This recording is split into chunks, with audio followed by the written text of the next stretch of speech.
So today I'm going to be putting over 10 different species of plants into my tank, and it's going to be awesome. So a few weeks ago I was working on t-shirt designs for h2oplants.com, and in return I received a ton of plants. But even though this video isn't sponsored, it's still a great business and I highly recommend you check it out. I've been waiting for a long time to get these open, so let's do it. This time around I got a lot more exotic plants, so I'm like super excited to get these in my tank because they're plants that a lot of people do not have. So it's going to be really cool.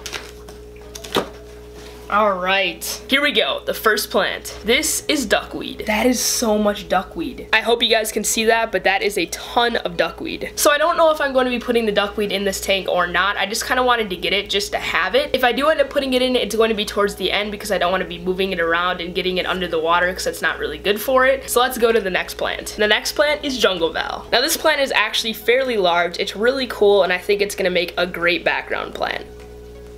That is cool. That is a huge plant. It looks awesome. So our next plant is Amazon sword. Now you can easily recognize this plant by its leaves. I mean, they're absolutely huge, and I think this plant's gonna look really cool in my tank. So next is narrowleaf sedge. So this plant seems to be wilting a little bit from the travel, so I'm gonna try and get it in my tank as fast as I can. And that's that. So the next plant is Kryptoparvo. So this plant is a really good foreground plant, and I can't wait to put it in my tank. That plant actually looks a lot cooler than I thought it would. So our next plant is a carpeting plant called Pygmy chainsword. Now this plant definitely looks wilted from the travel, so hopefully it perks up.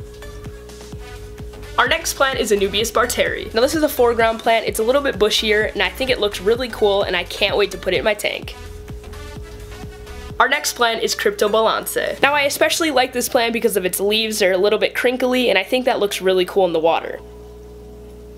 Now this next plant is one of the plants that I am the most excited for, and that's Madagascar Lace. Now this plant is extremely exotic, and when people see it in your tank, they're just gonna think it's the coolest thing ever. Now this next plant is special. This is my first ever red plant in my tank, and I couldn't be more excited. It is red Tiger Lotus. Now this plant doesn't look like much now, but in a couple weeks it's going to look beautiful. Now the last plant I'm going to be putting in this tank are mothballs. Now I actually got two of these. I know I already have them, that's why I saved them for last because they aren't really that special, but they look really cool and I absolutely love them. And on top of that, the shrimp like playing around on them. They like them a lot, and I think it's really cool. I know this tank is probably extremely overstocked, but hopefully I'm going to be moving it to a new tank very soon. If you want to help me out, I have a Patreon as well as an Amazon wish list down below. That would be absolutely awesome. You get some really awesome perks, and all the donations benefit the channel. If you want to get plants like this in your tank, make sure to check out H2O Plants. I have their link down below. If you decide to order some plants, make sure to use the code FPSAqua and you'll get 10% off, which I think is really cool. With the 10% off you save, you can get even more plants. Anyway, if you enjoyed, make sure to hit that like button. It helps me out tremendously. And don't forget to subscribe if you're new, and I'll see you later. Goodbye.